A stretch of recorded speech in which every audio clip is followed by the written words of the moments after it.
guys, I'm Heather, and I'm the oldest. She's the emotional one. Do not like I don't know if I need to try to get it to come out here or here. Jesus, Mary, and Joseph, and all of his carpenter friends. Hey guys, I'm Ben. I'm the middle child. And he's the practical one. Okay. Oh, what am I going to say though? Now y'all made me nervous. It's going to be a time, I'm a isn't it? sensitive boy. I'm Beth, and I'm the baby. She's also the swing vote. I've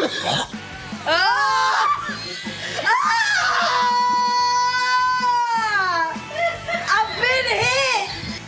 I got the little frilly socks and everything. Together, we make the Music List podcast. And welcome back to the Music List podcast. My name is Ben. With me are my sisters, Heather and Beth. We're siblings that argue while making music lists. That's the shtick. That's what we do. We want to go ahead and remind you now that if you have not caught up with us on social media, we would invite you to do that. We are on X, formerly known as Twitter. We are on Facebook, Instagram, YouTube, and apparently TikTok, which nobody really runs, and we're not real sure who operates. So maybe not go looking for us on TikTok, but definitely look for us on the other social media platforms. So this episode, we are going to talk about, make a list on the best male vocalists in the history of rock and roll. This is one of those big, massive sort of categories that you only do a couple of times a year. Like you can do like decades and stuff like this, but we're talking about the very best vocalists in the history of rock and roll. And it's one of those things that has been talked about, debated, and discussed by a lot of different, there's a lot of lists out there. Nobody quite does it the way that we do it, because when we say the best, what most people say the best, they making it's really the greatest. Like, who's the most well known? Who's got these accolades? And right. They'll throw out like Mick Jagger as the best male vocalist of all time, and like. I love Mick as a front man. He's fantastic. But as a vocalist, that's a different deal. And so we're talking about the best voices from males in the history of rock and roll. And there have been some amazing ones. Some of them are what we would consider to be traditionally great. Mm-hmm. They're extremely well known. Some of them are maybe not household names, but vocally, they are in that same ballpark. They're in that same realm of just pure talent and skill. And a lot of it's also skill. So this is one where I think we probably should go around and ask, what were you looking for, kind of a thing? Because this isn't like a best of, where it's really, these are my favorite kind of things, or it's not just, 2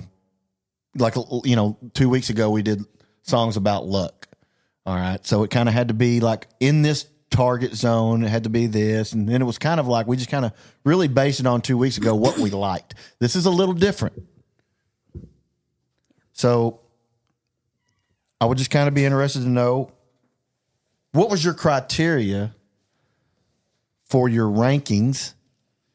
And what kind of, I'm also interested to know, like, what kind of wiggle room do you have based on maybe some voices you weren't as familiar with, and once we got the big list, you went and you kind of looked at them.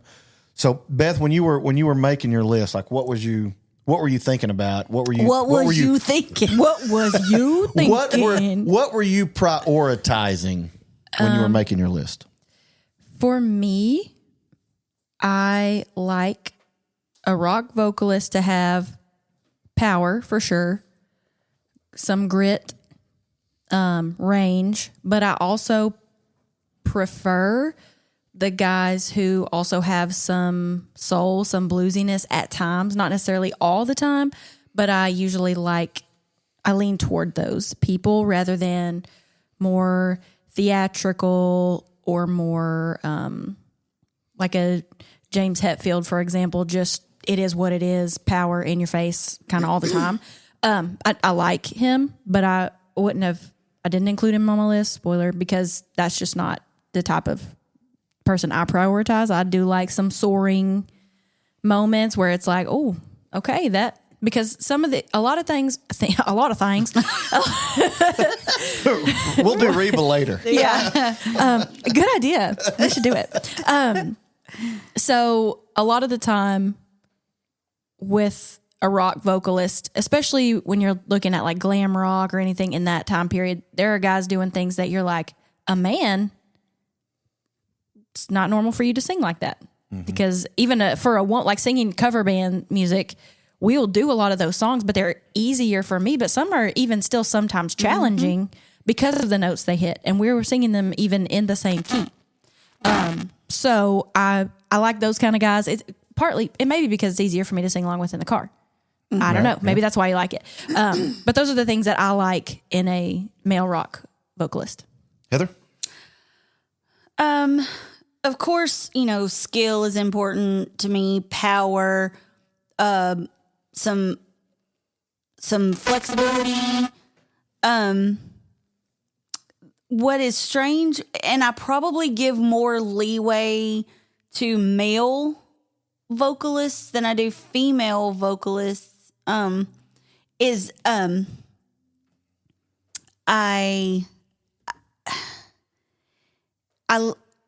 don't necessarily want it to be perfect. So like note accuracy. You mean like note accuracy? Yeah, I mean, like, sometimes what serves the lyric or the style is to fall off the note a little bit, or I don't want it to sound like a choral song. I don't pitch dead on accuracy if you put it through auto tune or whatever is not as important to me as does the vocal serve the lyric? So, I'm the emotional one, right? So, for me, it is very important to marry that skill with making the listener experience something. I want to be able to hear the emotion through the vocal now, and it's why there were a couple of vocalists that I thought about and didn't rank them as high because it felt a little. Sometimes it feels a little clinical if it's too perfect, and this is rock and roll, and so that's true. Yeah, and I also like versatility. Yeah. I like versatility a lot. So. I'm kind of in the same boat. I think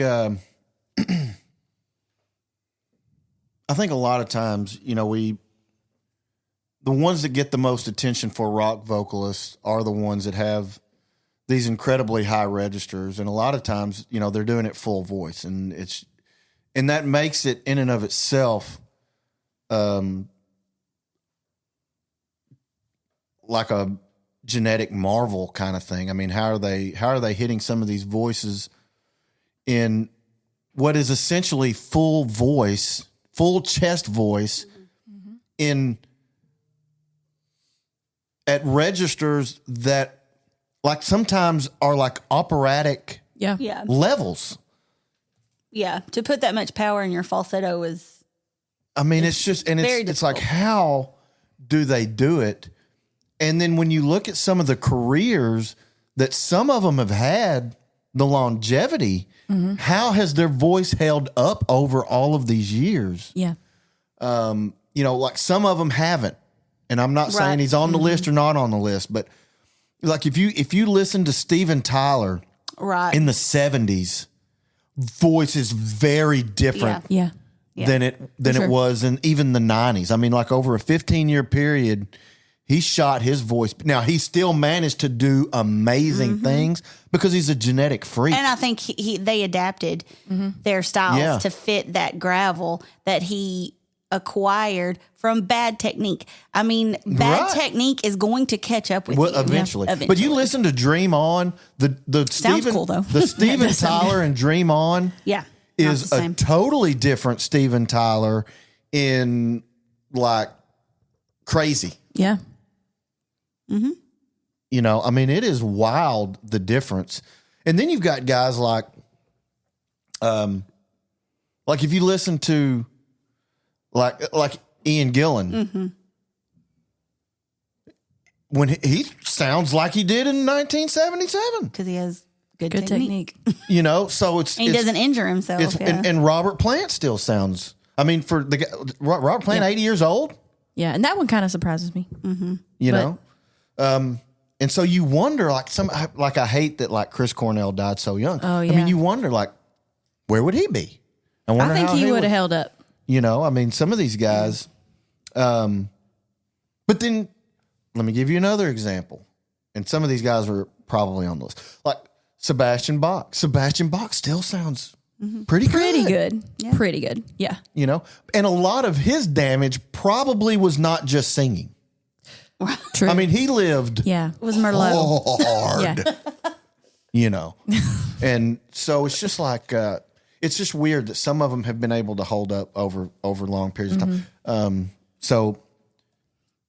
But they're genetic freaks. I mean, really, they are. I mean, there's just. I mean, some of it is technique, but some of it is just. That's the thing. Some of it can be taught, but you can tell a lot of times when somebody is trained and using that training versus just a raw rock vocal, usually. Yeah. So it's going to be interesting because there's going to be, I would imagine, some legends on the list, and there's going to be some that maybe are not as well known because some of it's recency, you know, so they're just the 40-year-old or the 50-year-old or the 60-year-old that may know some of the guys from the 70s and 80s, may not know some of the ones that are a little bit more recent. So it'll just be interesting to see how it all pans out. But I think it's going to be really hard to kind of parse through cutting 4 once we name 9.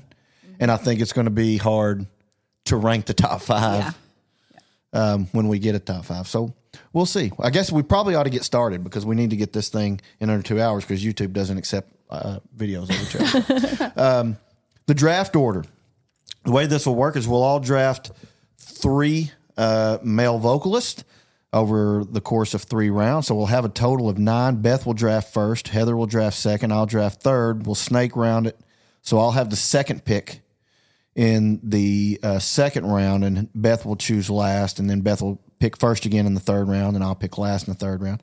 That'll give us 9. Then we'll have to cut 4 of them, and that'll leave us with 5. That's the 9-5 round, and then we're going to try to rank the 5 remaining, the top 5, with number 1 being the best and number 5 being the 5th best. You know, I hate to say the worst because they made the top 5 of all time, so they're certainly not the worst. So I guess we can get started. Not Beth, while there's Vince Neil in the world. They're No, not definitely not. That's a different episode. you know, did the a Motley Crue had to pause their Oh, did they? their tour because of Vince Neil's health. Oh yeah, I did. What's wrong with it? Who knows? They do plan to. It's not. I don't think it's like serious because they said that they plan on making the dates up. But Okay. He may just be tired. winded. Have you seen their performances lately? He's he looks like he sucked some wind up there. He's Struggling. picked up a few lbs since the 80s. Oh man, I shouldn't. Am I tripping or is he? Well, He's gained some weight, hasn't he? Yeah, Yeah. He was a skinny little man. Hey, he sounds about the same though. But he does sound about, and that's the important thing to remember. Yeah. I'm not going to get on the man Consistency is about. Now we went to a Motley Crue. Went with you to see Motley Crue, Ted Nugent, and Kiss. It was no, not Motley Crue. It was Skid Row. It was Skid Row. I haven't seen Motley Crue. Oh. I haven't seen Motley Crue. It was Skid Row without Sebastian. It was Skid Row. It was not Skid Row. Right. And so, and I remember I made the joke that Skid Row without Sebastian Bach is more like Skid Mark. Oh, man. I hope nobody's listening. That Yeah. All the people from Skid Row, that listen. I don't know. Listen, we're an international podcast. An award-winning international podcast. We're big in the Philippines. Yeah. So, be that as it may. It was a joke and I was young. Oh, I hope somebody mentioned Steve Perry. Because the Filipino guy took his job. Yes. Oh, yeah. And sounds freakishly We like like it. Steve It's weird. Perry, Yeah. It's weird. He how does much a he's very like good job. Which is why I thought Steve Perry died. Oh, no. I sure thought he was dead and was shocked to And find in- that man was and still breathing. Here's what's weird is in his prime, he kind of looks like Vince Neil does today.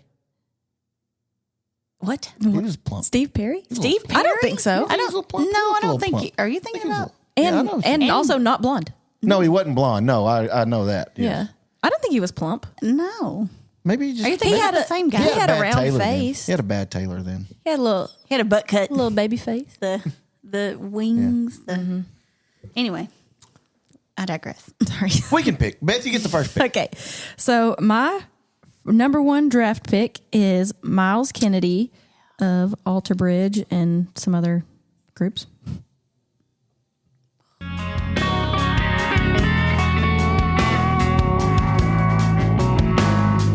Fragile cannot endure the wrecked and the jaded, a place so impure.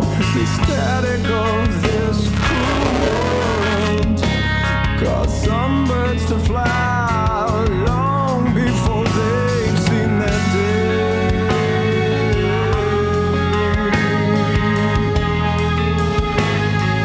Long before they've seen their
So that's from Blackbird. And if you have not heard that song, it's just 8 minutes of just a blessing to your ears.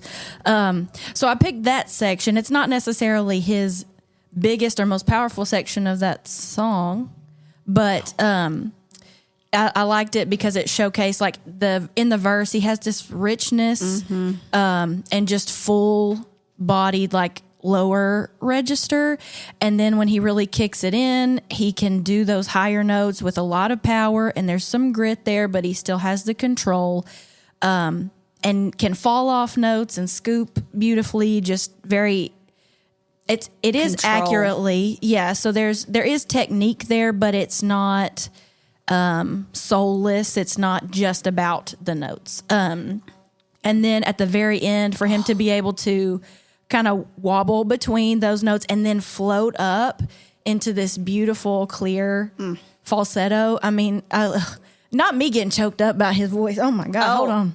I'm Hold telling on. you, Not it really is- me. Hold on. It is. It's so good. It is so good. And Live, yeah. it's That was when they played that song, when we went to watch them at JJ's, when they started playing that song, I was like, all right, Miles, we're about to see what you really made of, if you can do it. He didn't cheat anything. If anything, I don't think he changed much, but if anything, it might have been like more impressive. You know how people will add just like little, just little gems in there, but it was so good. And so he's 55, which I would not have really guessed. He's how old? He's 55. I would have figured he was maybe in his 40s or something. He looks great. He sounds great.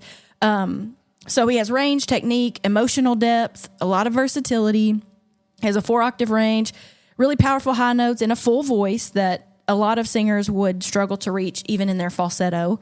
And then great control over both his high and low registers. His tone is distinct. It's smooth, but he also has that grit for the hard rock sections as well. And he's not just a belter or a screamer. He has some bluesy elements to his style, which I like. There's some soul. It's not just hit you in the face or soft all the time. And he sounds just like the recording. His stamina is insane. And he doesn't have to rely on production to sound good. No. So, he's been at it for decades and still sounds amazing. So he's taking care of his instrument, which we talked about. And some people say he's actually gotten better as the years have gone by. I think so.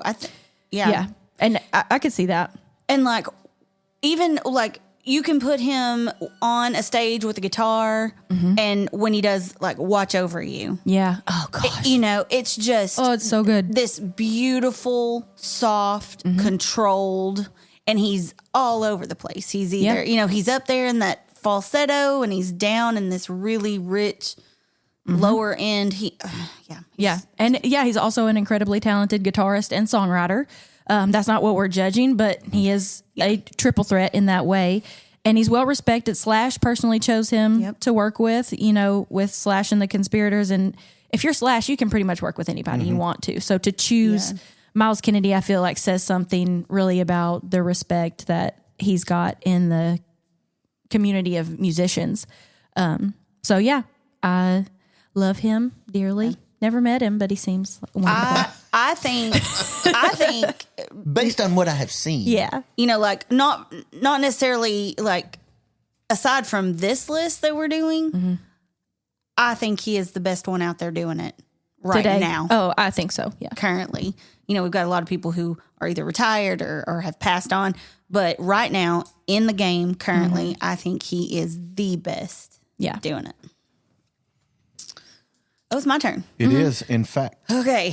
I struggled between my 1 and 2 and went back and forth, but ultimately, my number 1 is Chris Cornell.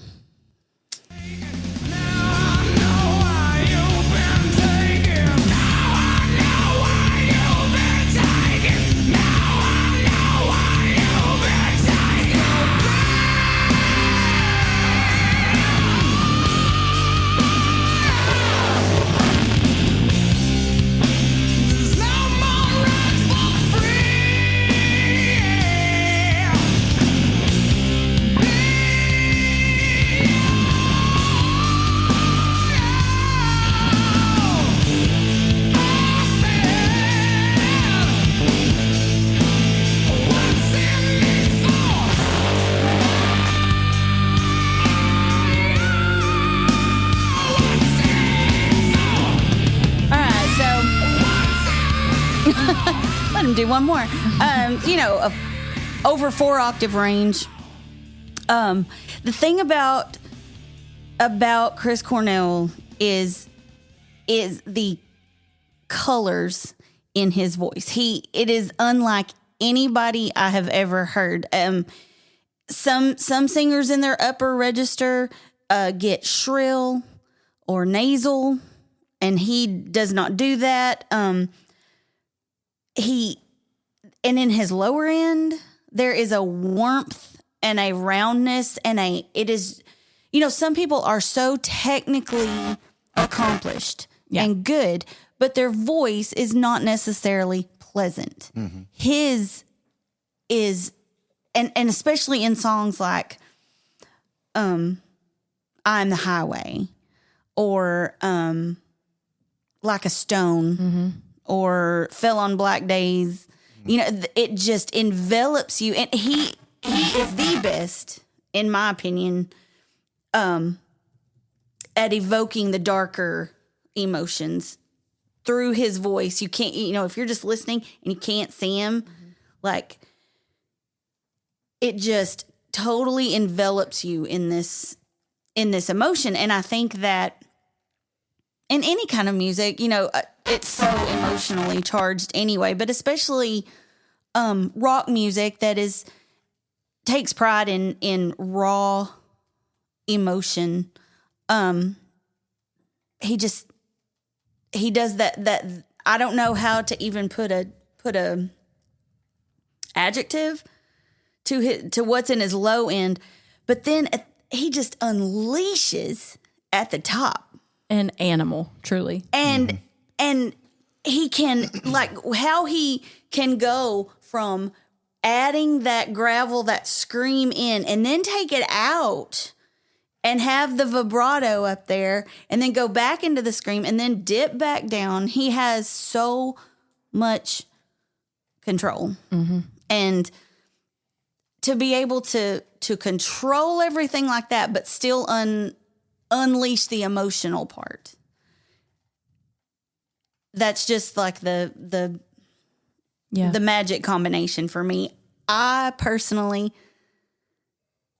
I mean, obviously that's why I picked him number one, but I think, and that's a bold statement, and I know because there are going to be some juggernauts on this list. But as far as everything that encompasses what we want rock and roll to be, I feel like he's the best that's ever done it. Yeah, and and unfortunately, I guess a lot of that you feel when he sings, when you're like, that person is feeling a lot of feelings. We realize now. Yeah, that you know now that was an overflow of his internal state. And but also, like, it didn't really show on, it's hard to find something that encompasses people who are so versatile and widely talented in their voice. It's hard to find a 1 minute or so clip that just gives you everything. But like where I was probably, I guess, introduced to him first would have been Audio Slave. And so it was sometimes more like the mellow alternative stuff. And his voice on that, when you look at Like a Stone or Doesn't Remind Me or something like that, it's effortlessly cool. Yeah. But rich and like thick voice. Yeah. I mean, it was just beautiful. The first time I don't do this hardly ever. I could probably count on one hand the times that I have heard a song and instantly cried. And I Am the Highway did that. It was so beautiful. His delivery was so beautiful. You believe it. That's the thing. You believed it. So, I will die on the Chris Cornell hill of, that I know that's a bold statement to make. And I know that like rock is not super mainstream anymore. We've got pop music and hip hop / pop kind of dominating right now. But I think that if we still had Chris Cornell, Chester Bennington, then you've got Dave Grohl still at it. We would still have some great rock bands out there in there with the great lineup and lead men. I think that rock might have a stronger presence if we had not lost Chris Cornell and Chester Bennington. Yeah. And what I find really interesting about Cornell is that he, grunge was really, it was not well known for its vocal expertise at all. Not respected for the musicality we're talking about? Eddie Vedder, Kurt Cobain. Yeah. You're talking now. But you did have Lane Staley. Yeah. Lane Staley was legit. Yeah. No doubt about it. But I mean, the it's just, and it just wasn't important, like I'm just thinking like Stone Temple Pilots, the vocals, not super good. Billy Corgan, not just super impressive. No. I mean, no, a distinct voice. Distinct voice, but and not. Scott Weiland was good. But not just gonna wow you with like, that is a beautiful Right. voice, I don't know what that that is. So, so to come out of that sort of atmosphere to be what he became vocally, it's really, I mean, it's almost like the reverse black sheep of the family, right? Because I mean, in grunge, they're all black sheep. I mean, that's what kinda grunge the- is. That's the deal, right? And so out of that, you've got this, I mean, almost angelic voice coming out of grunge music, Yeah. which was really out of the norm for sure. Yeah. For that type of music. Now, Audio Slave was a little bit more, It was a little more polished. a little bit, a little Yeah, more polished and a little more, you had the Tom Morello element in Right. there, and so it was it was more polished. Yeah. but certainly, gosh, it's just one of those guys you wish he Yeah. was still here to see what music have we lost. Right. right. But even his cover of Billie Jean, I haven't heard that. oh, I need to go listen to it. and Nothing Compares to You. I Oh, mean, bet Yeah, I that's have heard good. that. Yeah. oh gosh, Yeah. I mean, just yeah. Y'all probably know who my first pick is. I bet I do. I have an idea. It is the one. Okay, let me preface this by saying that what we are about to hear is not a recording, a studio recording. This is a live TV performance, and we're not going to hear a lot of words, but it is going to be Ian Gillan, the live performance of Child in Time, and what he manages to do is maybe it's one of the most breathtaking live vocal performances ever recorded, in my opinion. So we're going to listen to Ian Gillan sing the climax of Child in Time.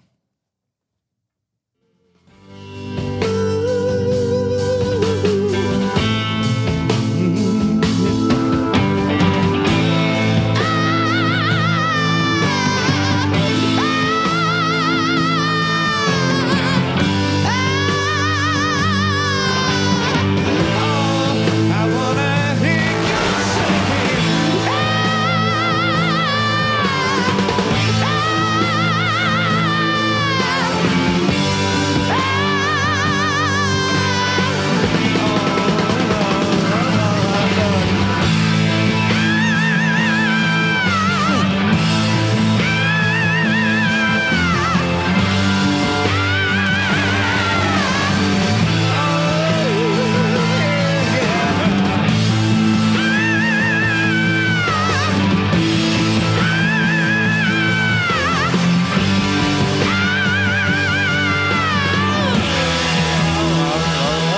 So now we came to know, I think all of us came to know Ian Gillan through Jesus Christ Superstar, probably long before we got to know him through Deep Purple.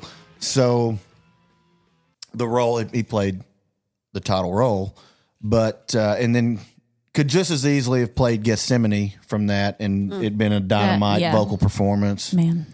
But four octaves, that's going to be that's kind of going to be the mark for a lot of these guys. Do Yeah. they have 4 octaves or not?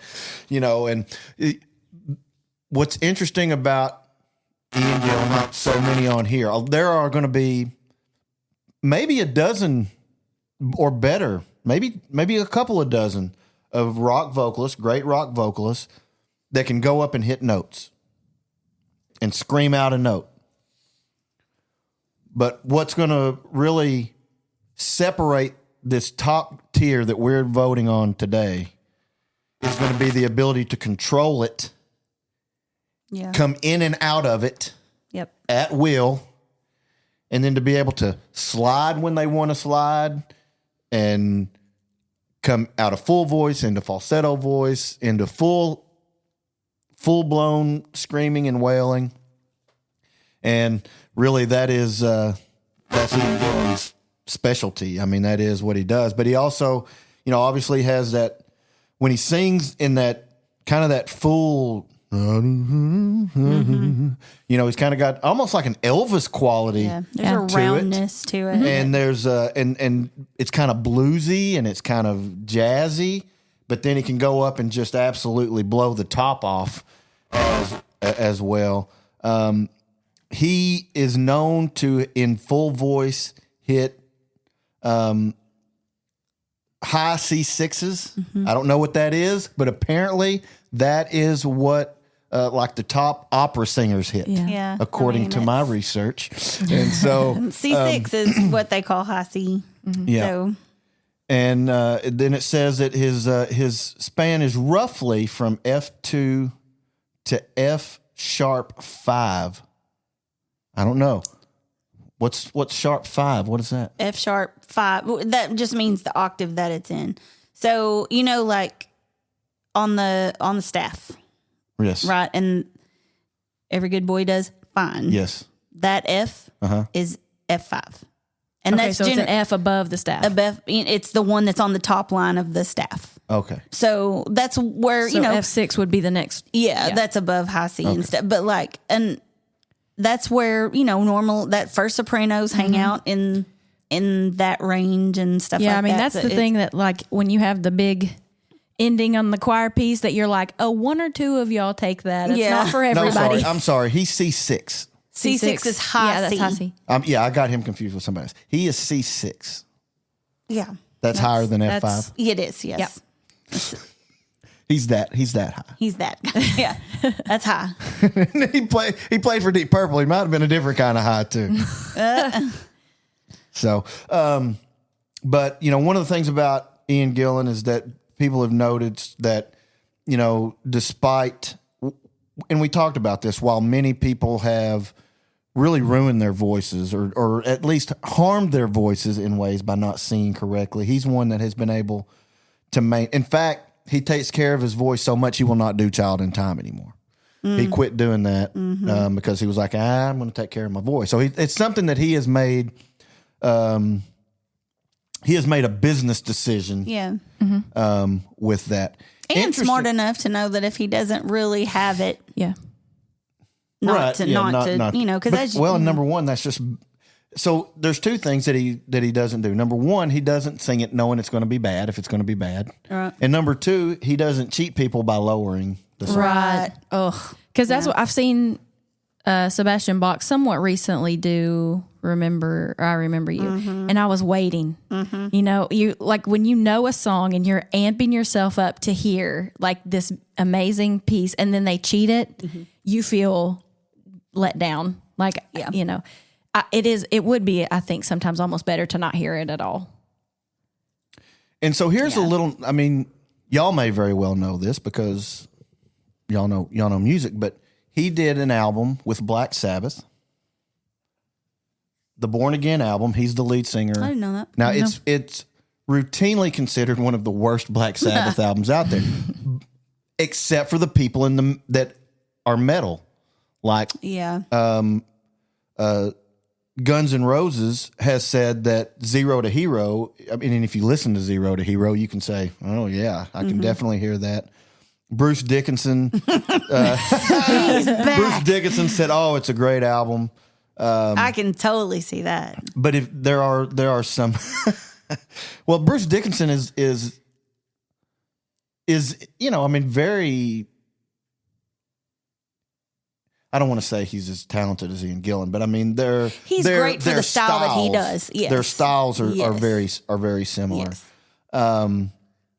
And so, you know, if you and Ozzy actually said it's the best album they've ever done since that doesn't have me on That doesn't have me on it. it. You know, so you know, while it didn't get a lot of great critical review, the people within the metal industry or within the metal genre, the people that actually make the music, they love the album, generally speaking. And there are some great songs on there. It is different than anything Black Sabbath has done because Ian Gillan is different than Ozzy by a lot. Yeah. You know, Yeah. but, and again, I would, you know, if you haven't listen to Jesus Christ Superstar all the way through. Like I'm thinking that like The Arrest, like how he just he'll just jump up there. I mean, ramp up, just or or the temple. Yes. Heal yourselves. Where does that come from? And the way he can, the way he'll go all the way kind of around and like he'll surround a pitch, and it works. But he's not just dead on. And that adds to his emotional delivery. Yeah. Right. And one of the things he does that's so, I don't know anybody else that really does it quite like him is, he'll like those things where he falls off of a note, like, I can't do it because I'm not that talented, but like he'll do it. He'll start it in this really high register and it'll feel like he didn't fall off of it very far, but he goes from like really high to like baritone. And it's like, how did you make it feel like you went just a few steps, but you really went multiple octaves on that? Yeah, and because to switch to go into a different part of your voice. Yes, because most people have to go from have to make a break from falsetto to full voice to do it. And I don't know if he's in full voice and it kind of has the illusion of being in his falsetto, or I don't know. But there's no break there. You can't. Right. It's just he's a freak of nature. Most of these folks are going to be, but and criminal that so many people associate Deep Purple with Smoke on the Water. Right, I know. Well, and Soundgarden is exactly the same way. Black Hole Sun. Black Holes. You say, "What's your favorite Soundgarden son?" And they say Black Hole Sun. I'm like, that's because it's the only one you know. Right. Yeah. Right. Like you can't listen to that and Fell on Dark Days and Black Hole Sun still be your favorite Soundgarden song. It can't happen. Yeah. And with Ian Gillan, I think the cry that is in his voice. Yep. It's very natural. It seems like, it's just happening, but it takes a lot of control to do something like that and to do it consistently where it sounds the same every time. Yep. It is not accidental. And gosh, Gethsemane is like the delivery of that. I weep every time. Yes. Like it's the emotion the technical ability, the range that he has vocally in that, but also the emotional delivery at the same time is amazing. Yeah. All right, I get another pick. This is the start of the second round, and as we all know, Deep Purple, one of the founding fathers of hard rock, heavy metal music as we know it. Led Zeppelin also happens to be one of those founding fathers. And now that I found out that I'm a Viking, we're choosing Robert Plant and we're picking a Viking song. Very good.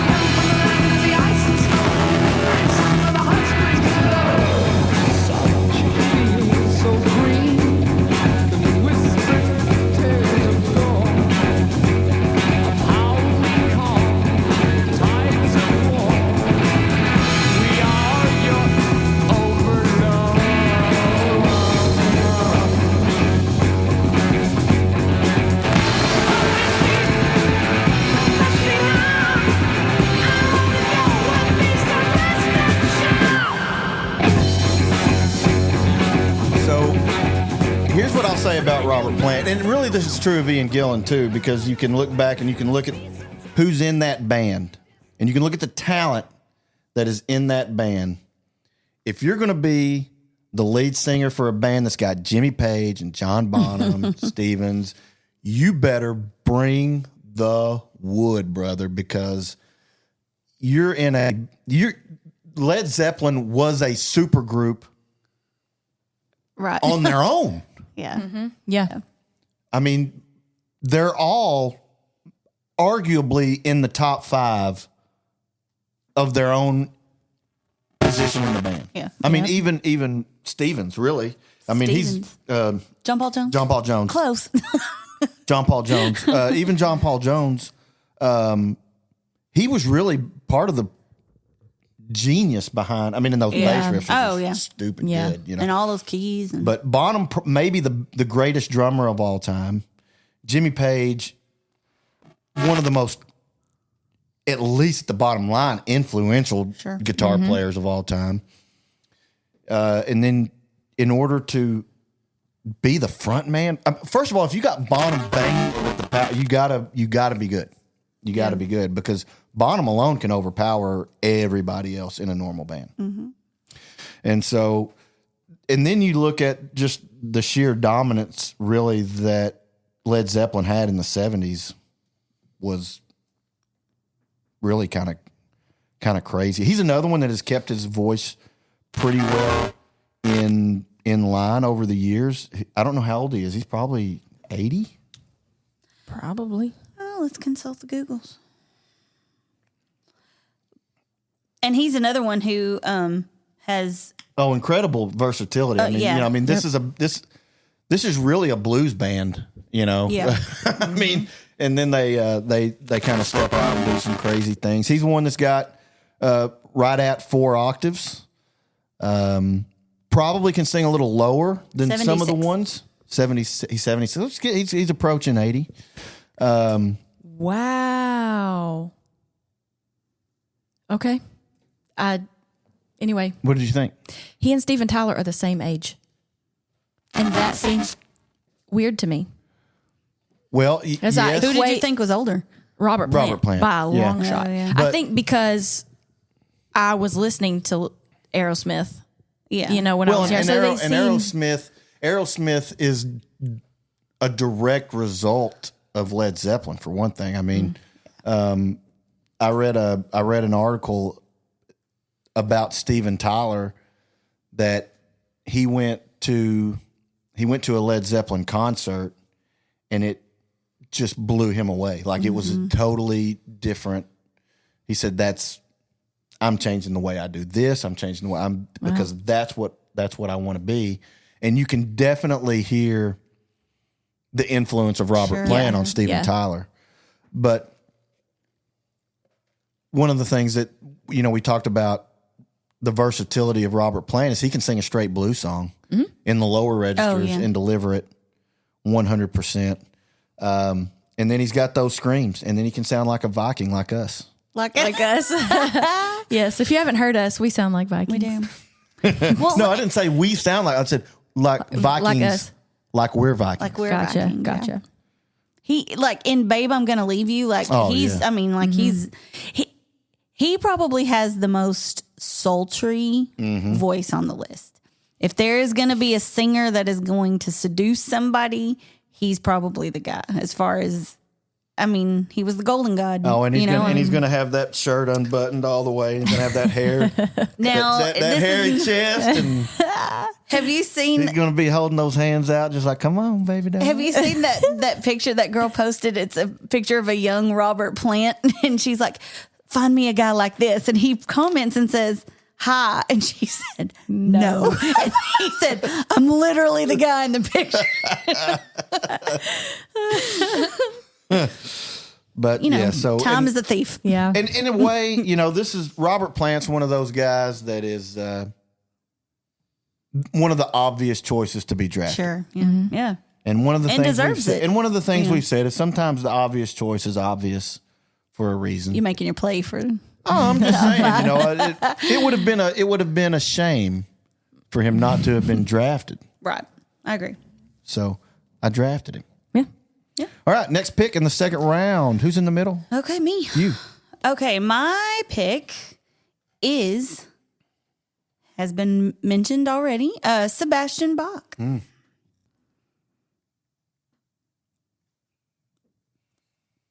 Sebastian Bach. Sebastian Bach, everybody. I'll tell you, he does have a 5-octave range. He left Skid Row, ironically, because we've mentioned that the first time we saw Skid Row was when was a Kiss and Ted Nugent show. He left Skid Row allegedly after a fight with other band members who did not want to open for Kiss. What the heck? What? How dumb can you be? So ironically, when we saw They opened for Kiss. That was the argument. Yeah. So they won and they opened for Kiss. No, they didn't. No, they They didn't didn't want to. want to, and he wanted. Oh, they didn't want to. Yeah. And yet, while they didn't have him, they opened for Kiss. That is correct. Okay. So do you know where in the timeline, because I haven't thought about this, where in the timeline that is when we went to watch them? It was before. Well, I know they broke up before. Oh. But I mean, like, how long did they go from we're kicking Sebastian Bach out because we don't want to open for Kiss to, okay, we're going to open for Kiss? Yeah, I don't know. We went to see, that was probably around 99 that we went to see that. Mm-hmm. So, I don't know, probably When did Bach leave? 5 years or so after. So it'd been a minute. Yeah. Yeah. All right. So now we have Sebastian Bach.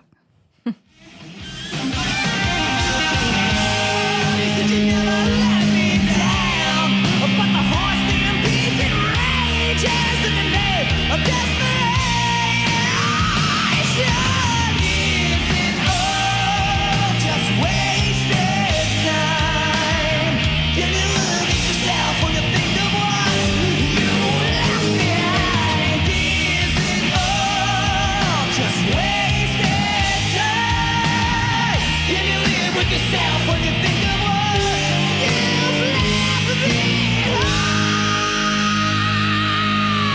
The sun will rise again, the earth will turn to sand, creation's colors seem to fade to gray. We'll see the sickly hands of time, we'll write your final rhyme and end our memory.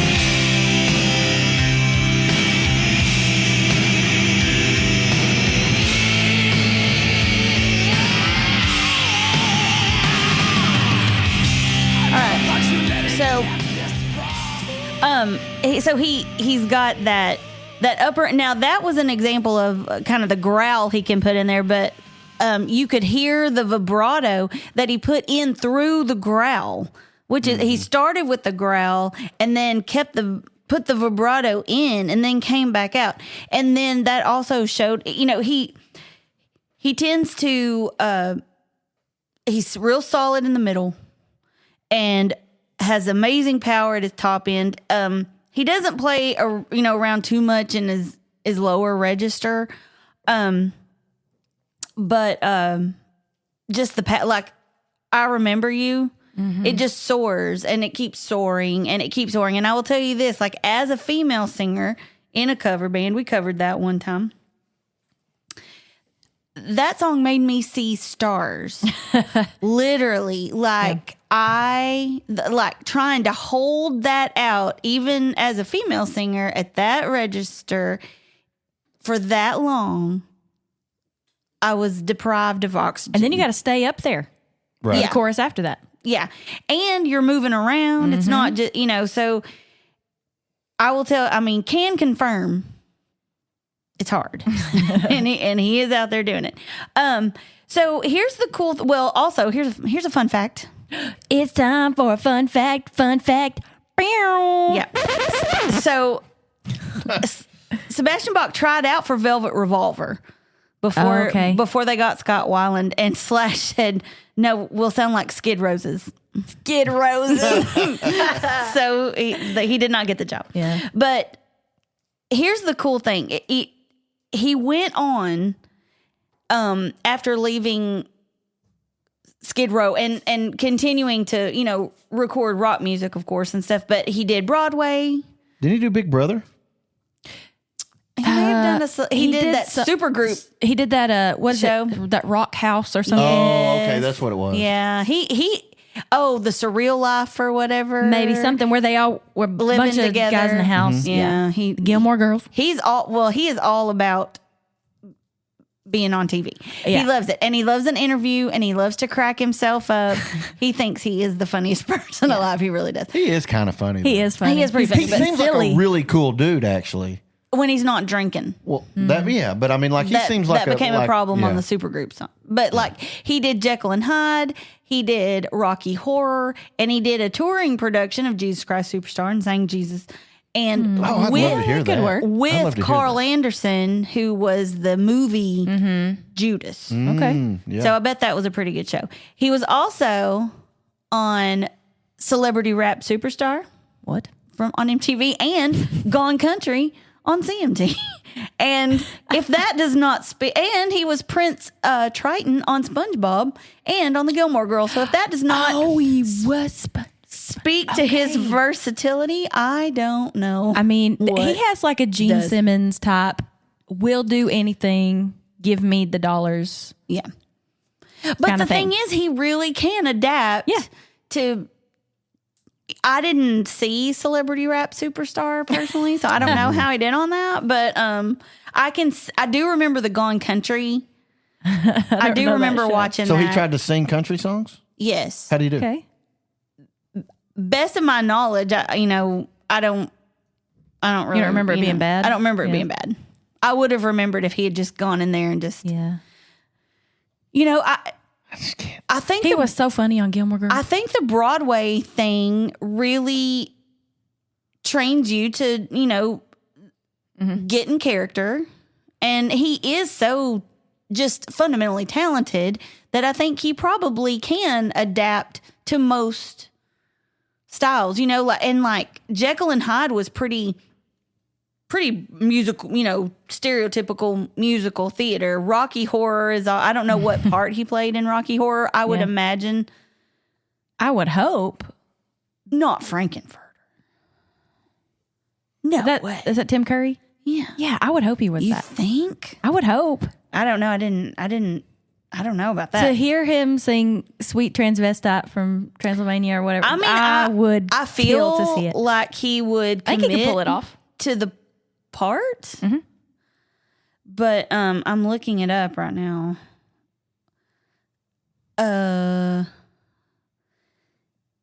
So he actually He did this played on- Riff Raff. He did this Oh, okay. on Broadway? Yeah.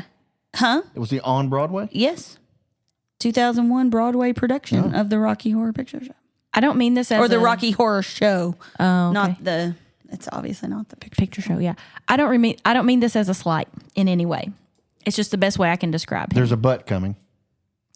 Not a but. I know it can be taken the wrong way. Like we know somebody at church that somebody said, you sound like, I don't remember what it was, but it was something that she didn't mean necessarily badly, but it's like, why are you comparing me to like Josh Groban or something? Yeah, you gotta be real careful. Sebastian Bach to me is like if Freddie Mercury and David Lee Roth had a rebellious child. Yeah, I can Because see he's it. got that theatrical element, but the showmanship of Yeah. David Lee Roth, but technical, really good ability, but still kind of theatrical sound. He But- does lend well to a musical theater. type. Yeah, he does, and you can hear it in that like the recording we just Jekyll and listened Hyde to. stuff is good. Yeah, I mean he's very, very versatile. And this has nothing to do with the singing ability, but he did probably have the best hair in the game. So straight, So silky. yeah. Yeah. So anyway, Sebastian Bach, for your consideration. Good man. All right. All right. Beth gets the last pick in round 2. Okay, I have chosen my dude, Steven Tyler.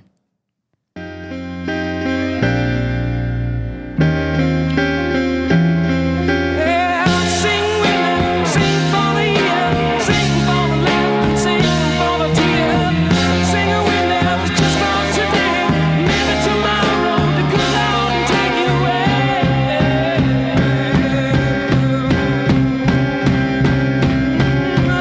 Dream on, dream on, dream on. Bring the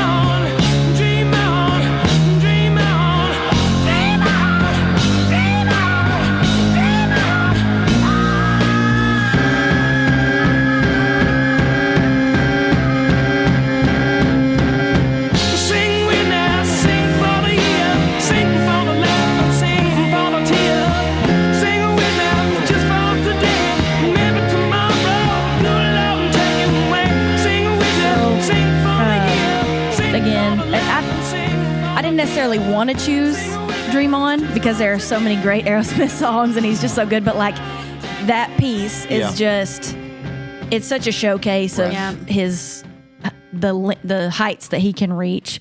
So he's got the power, the range, the stage presence, that signature scream, like that high note, to have the rasp on that he did, but still be on pitch.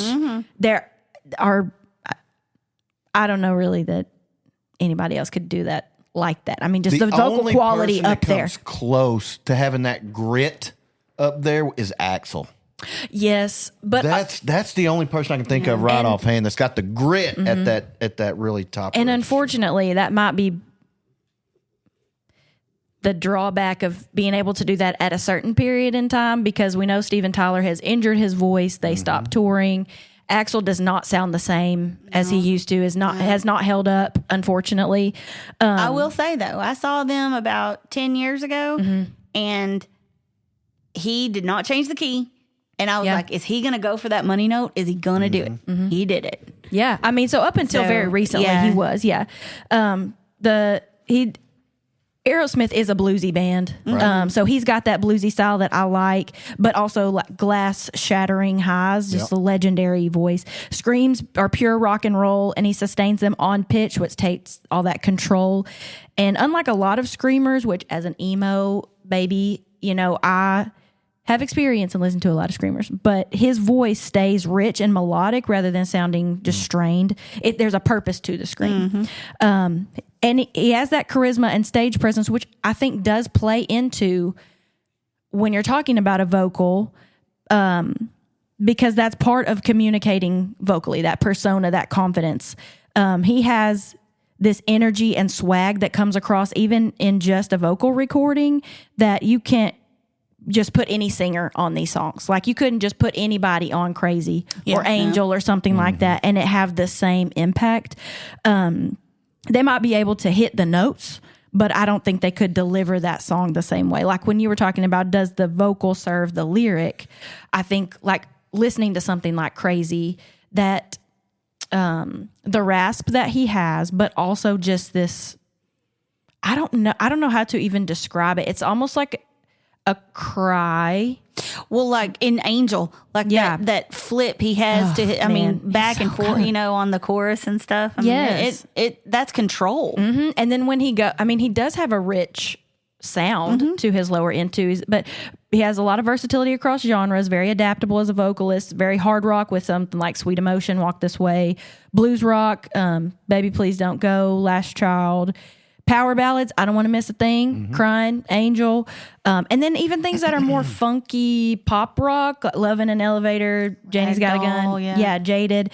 Because, I mean, gosh, their career has been spanning so many decades, and they have adapted as a band. Oh, as a band, they have adapted as well as any band that started in the 70s. Yeah. They've adapted as well as anybody. And stayed intact. And stayed intact. Crazy. For the most part. And outside of some of the, like Jaded, they did some poppy stuff I really just didn't feel like was... It was successful, It was successful, no doubt.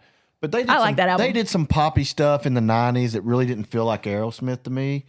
But, I mean, for the most part, they have stayed rock and roll. They have, you know, hit the ground running. It's in your face for the most part. And so, I mean, I can respect, and I love Aerosmith anyway. Yeah. But, I mean, I always respect a band that can adapt with the times to stay relevant and still be rock and roll. I mean, like Bon Jovi kind of went pop, man.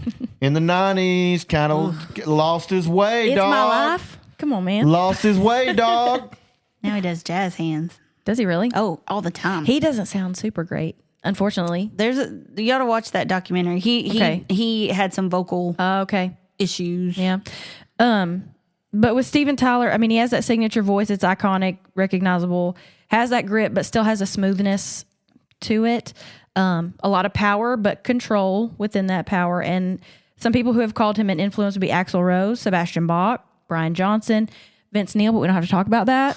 And I mean, kind of like Robert Plant, he is a template for a front man. Just what the whole, For sure. the whole package. Even though he's in his like Eureka Springs grandma era. Yes, right yes. now. But he Yeah, could he still, does. He I think he looks- could still get pretty much any woman. He looks that like he looks wanted. like a cross between, like Captain Jack Sparrow and Mamaw. Oh my gosh. He does. He has all the like jangly bits Yes. in his Yeah. hair or whatever. But definitely there is a grandma element.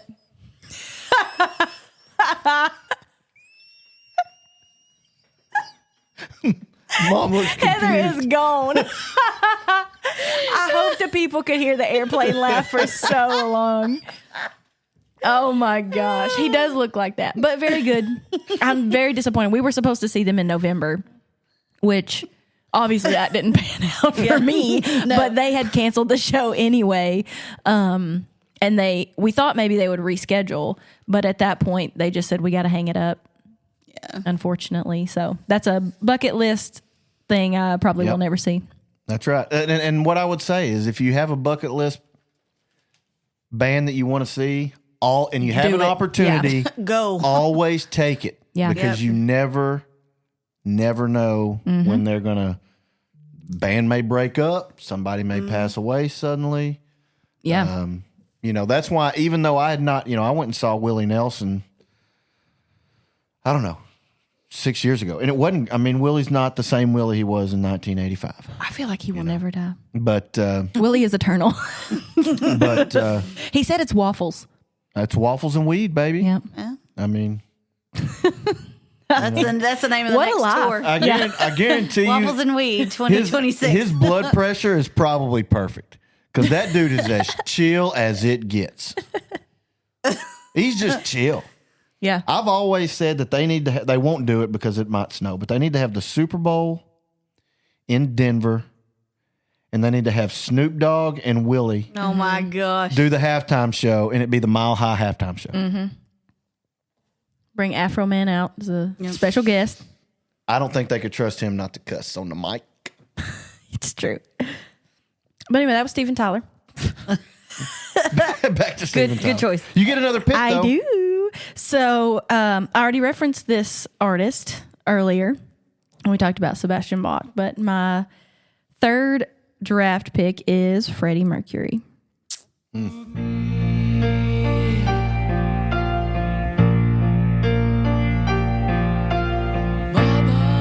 Mama just killed a man, put a gun against his head, pulled my trigger, now he's dead. Mama, life had just begun, but now I've gone and thrown it all away. Mama,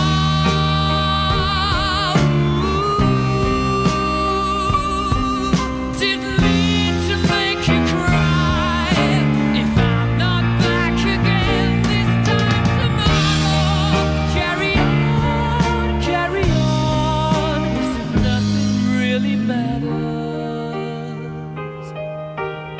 So again, I didn't necessarily want to pick the obvious song, but this section, we all know the climax of the song, right? You know, it gets insane when they get to the end of it. And there are so many different sections of that song to really showcase his versatility just within that one song. But for this section, he transitions from that smoothness and just really pure tone to grit and then belting, and then he's floating up high notes and just transitioning seamlessly through all of these things that some people can only do one of those, period.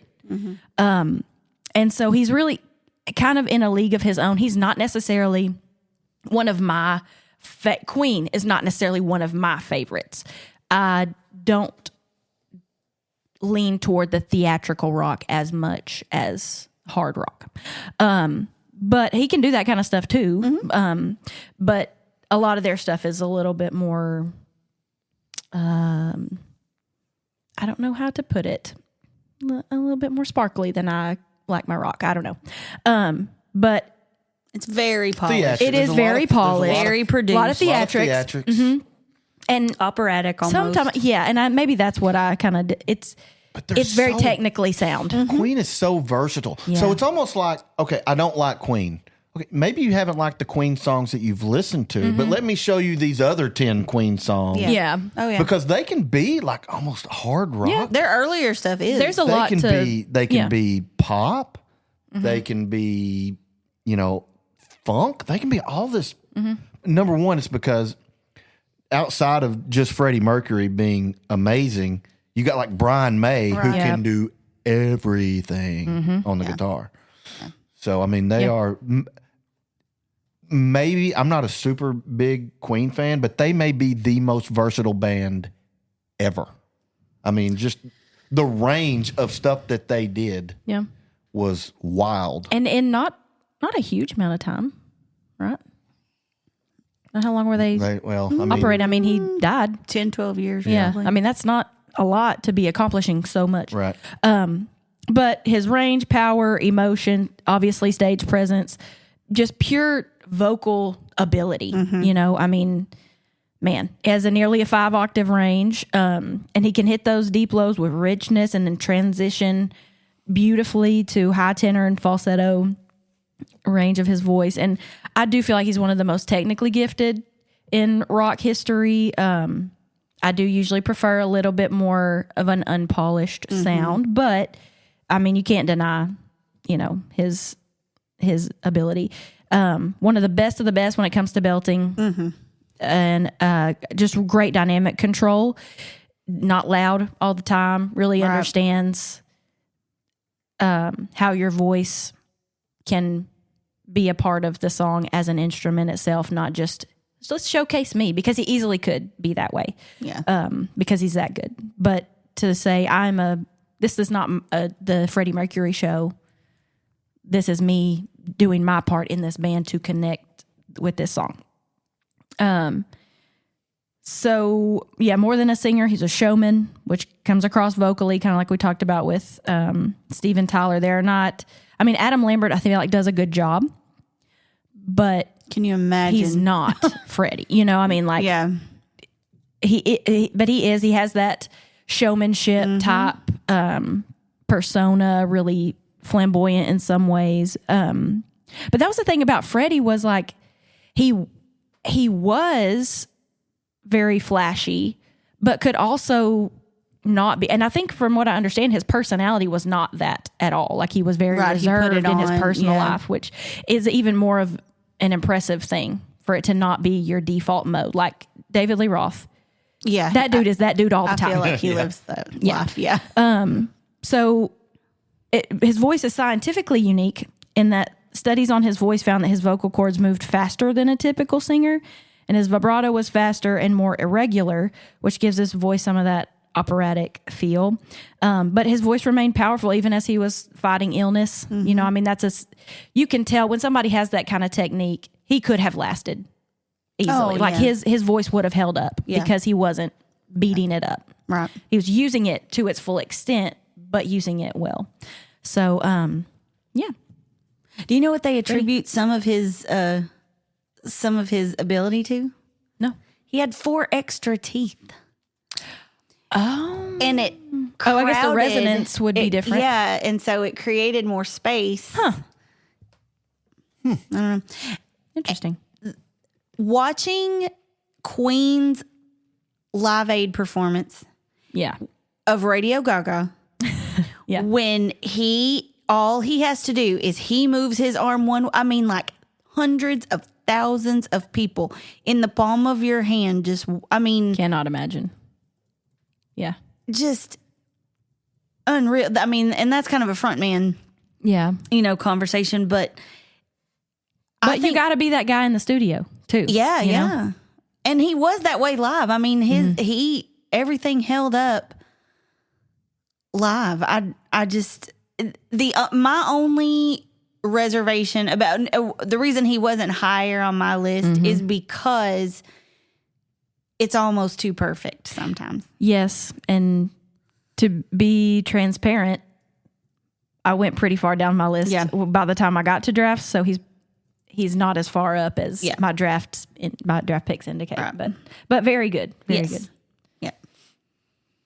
Is it my turn? It is. Okay, so here's somebody that you've probably never heard of, but I don't care because he's really good. His name is Miljenko Mitjevic. Oh, we've argued about this guy. We've had this conversation. I don't know how to write that down. Just put Steelheart. Okay. He was the singer for Steelheart. The Steelheart guy. Yeah. And he also sang Mark Wahlberg's parts in Rockstar. Because I'm going to bring this guy into the conversation every single time we talk about a rock vocalist. And last time we talked about him, I can't remember if it was bands or Was it power ballads maybe? power, maybe. I think it might have been, yeah. But now we're talking about sheer ability and we're talking about singers, and that's where the focus is, and the power and the top end that this guy brings. I'm going to mention him every single time we're talking about male singers. Here we go.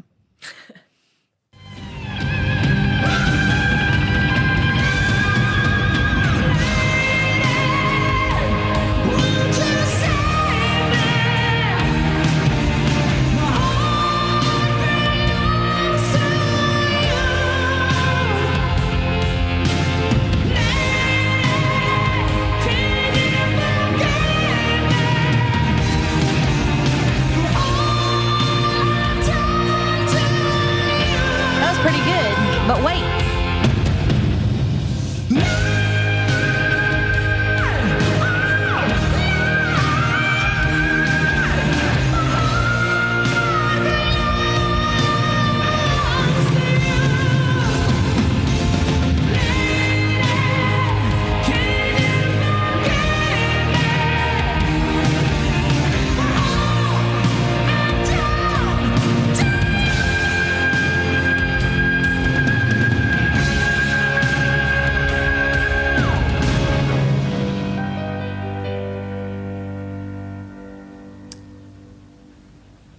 And there we go.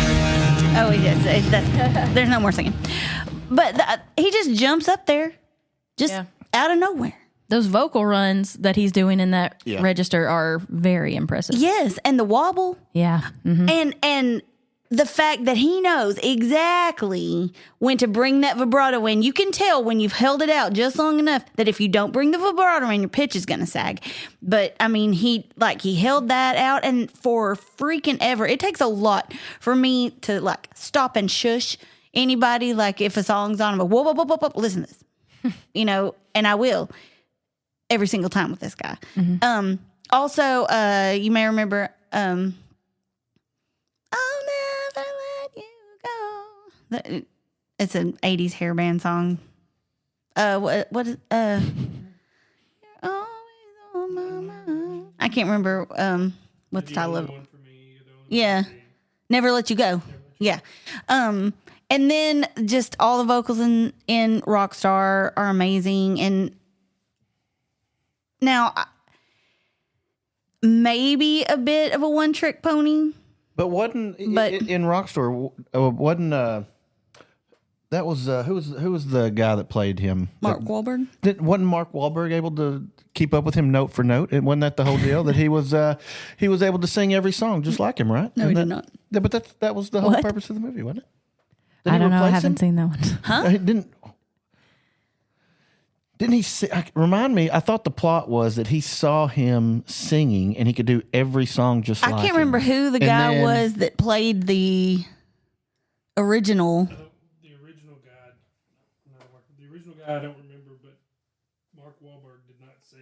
Yeah, Mark Oh, Wahlberg did not sing his parts, no. Yeah, I'm kidding anyway. But No, I know Mark Wahlberg can't sing like that. But then Miles Did you Kennedy took his Steel Dragon. Yeah, Miles Kennedy played the guy that takes his place. Okay. Spoiler alert.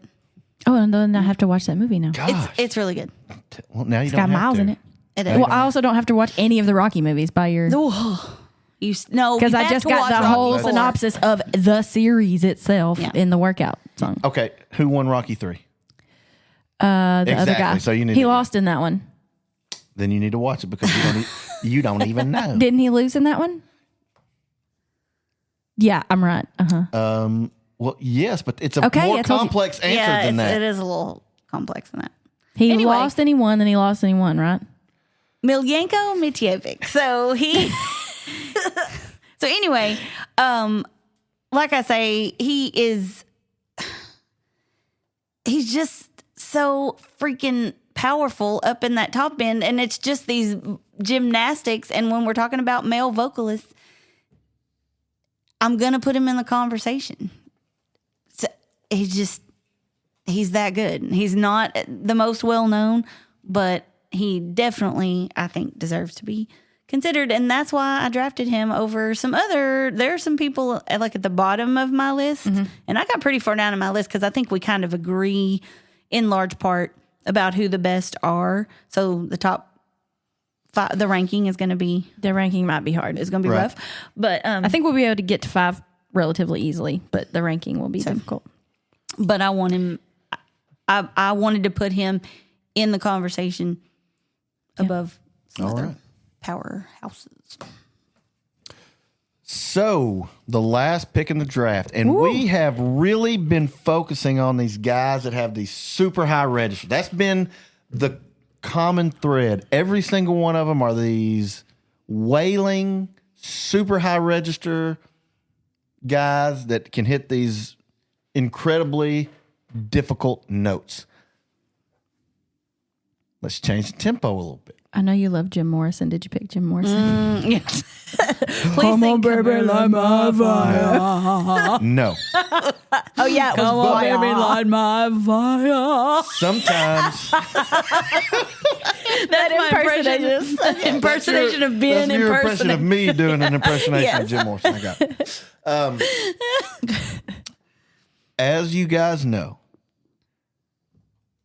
this is Dad's birthday month. Oh. And so, in honor of Dad, Oh, I see what you're doing. I see what you are doing. I'm picking one of his absolute favorite vocalists. The soulful David Clayton Thomas. I mean, he is good. Yeah, very good. You made me so very happy. I'm so glad you came into my life. You made me so very happy. You made me so very happy, baby. I'm so glad you came into my life.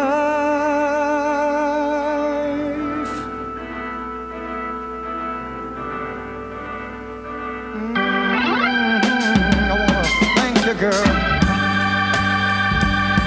Every day of my life, I wanna thank you. So, without a doubt, now he's not going to hit those incredibly high notes above the treble staff or anything like that. But when we just talk about pure power, soul, that is as much a part of rock and roll as anything else. I mean, that's when we talk about these uppers, and this is the one thing that I would say, when we talk about these uppers, we're almost exclusively talking about the heavier side of rock and roll. And we eliminate all the other kinds of rock and roll. And so I think it's important that we get a great representation of somebody that's just not metal, that's just not hard rock. And I think David Clayton Thomas fits the bill.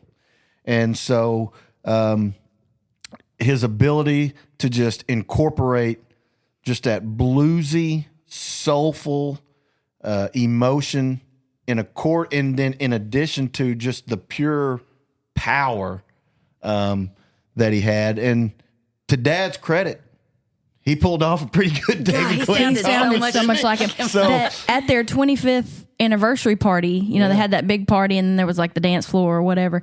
They started playing a Blood, Sweat, and Tears song. And how old would I have been, Mom? I don't know. I was a child, but I was like, I was like, how'd they get a recording of Dad singing? I thought it was him. And then when we were listening to the songs on the way down because the last episode, Ben picked a Blood, Sweat, and Tears song. And so I was listening to the big list of all the things that we all came with, and I put the Blood, Sweat, and Tears song on in the car on the way down here. And I told Mark, I was like, yeah, I used to think that was Dad. And he said, and Mark had not even heard Dad a lot of times, right? Because we were still somewhat young in our relationship when Dad died. And so he was like, I was about to say, that sounds exactly like your dad. Which And you would it think does. is the best compliment. Oh, yeah. absolutely. Yeah, and Ever, you could definitely hear the Absolutely. influence Yeah, of David Clayton Thomas on the way that Dad sang. But for him to be able to pull that off. And we really had big. talked about some of the versatility with some of these artists that we've talked about, but in a lot of ways, David Clayton Thomas is more versatile in that he can just do straight blues, he can do straight jazz, he can do R&B, and a lot of these guys are not going to fare well in an R&B element. So that's something that David Clayton Thomas has in his back pocket that we haven't really mentioned today. And just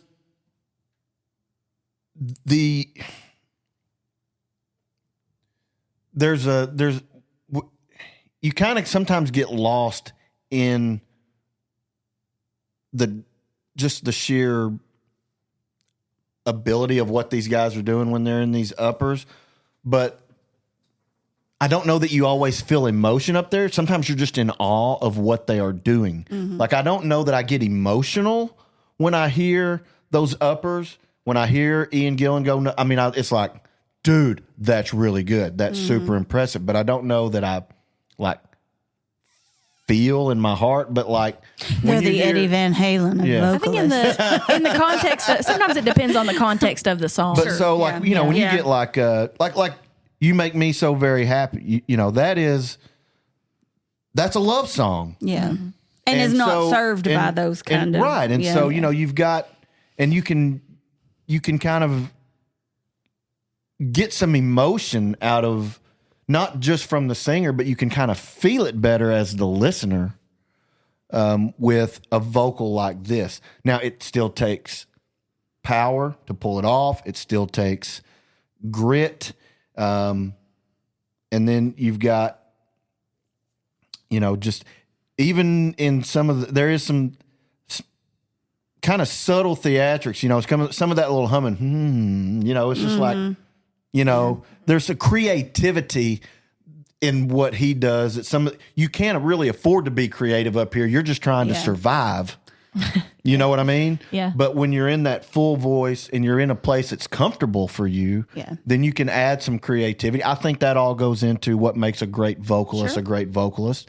Like And- Lucretia McEvil. Yeah. Oh, yeah. So, you know, that's my pick, and he's the last pick of the evening, but that's it. That's the top 9. Mom's shaking her head like she's wondering why Elvis hasn't We been missed there. one. Because we're talking about the best vocalist. Ooh. Yeah. Yeah. well, When we start talking about monster icons, Mom, he'll be on the list. for sure. Oh, we have struck a nerve in the studio with our omission. It's omission. Emission is a different word. Omission of Elvis from this list. Do your best Elvis. Oh, yeah, do an Elvis one. Do an Elvis. I Do can't In the Ghetto. Elvis. In the Ghetto. Oh, no, I do Cartman. You do. That's true. You do True. Yeah. Uh-oh. There's shenanigans. Oh, man. Mama's Shenanigans up front. We have. When you're hot, you're hot. And Mama's hot. Man. Oh, that's a little Jerry Reed action from the last episode. Yep. So, anyway, we have 9 choices now. We have 9 of the greatest male rock vocalist of all time. Beth, what do we got? Ben has drafted Ian Gillan of Deep Purple, Robert Plant, Led Zeppelin, and David Clayton Thomas of Blood, Sweat, and Tears. Heather has drafted Chris Cornell of Soundgarden, Audioslave, and others. Sebastian Bach of Skid Row. And the Steelheart guy. I can't remember. Mel Yanko, Mitty There you go. Of Steelheart. And I've drafted Miles Kennedy of Alter Bridge, Steven Tyler of Aerosmith, and Freddie Mercury of Queen. That's a strong It is, list. That is a man. strong There's no list. weak. There's no weak ones in the list. I only had 2 people that didn't get Me too. mentioned. Oh yeah. So let me look at my list. Who did I not? Who did I have that did not get drafted? Just 2. Me too. I had Axl Rose in my top 9. He was number 9. Number 7. This would have been. Y'all would have laughed, but I had Roy Orbison in there. I love. I knew it. I knew love that. Roy Crying Orbison. though, It's true. that's impressive. It's good. It's good. And over you. Ah! You would have drafted Roy Orbison, but not Elvis. Hilarious. Mom is Wait a struck minute. Now over there. that right there. Oh yeah, look. You don't. Okay. Quick vote. No, I mean I like it. Who's the better vocalist, Roy Orbison or Elvis? Roy Orbison. Okay. Oh wait, that went crazy in on the Facebook group. Yeah, on the Facebook group. That when we remember? had the male vocalists, when we were doing this kind of thing on the think- Facebook group. I think you and I were fighting over Roy Orbison versus Miles Kennedy. Oh. well, that ain't a discussion today. No, it's not. Not one today, no. But it would have been on my list because I still have Roy Orbison above Miles Kennedy. On my list. Goodness. Well, What's it like to be wrong? I don't know. Look in the mirror. Ooh, roasted. all right, Heather, who did you have? I I'm like had. rubber. You're like glue. Oh yeah. I had at number 8. I had Steve Perry. Cinnamon guy. Oh yeah. little chunky Steve Perry. Little what? Little chunky Steve Perry. We had that conversation. He talked about. He thought he was rotund. He's not at all. But didn't he wear like little jumpsuits and stuff? Like No. Like a one piece, like a coverall type thing. yeah, didn't he? I feel like there's an image in my brain of him in like a denim one piece thing. Maybe. He always had on like tight jeans and. I don't know. I could have sworn he wore like this leotard looking thing at some Somebody point. look up Steve Perry to show the man. 'Cause I I'm know not sure who Steve Perry is, but I could have sworn that maybe there's a music video where he's running around Are you, with like a leotard or are you something. sure it's not Billy Squires' "Rock Me Tonight" video? No, 'Cause I'm that, sure. No. that'll burn an image into your brain. Oh, and my number 9 was Jeff Tate from Queensryche.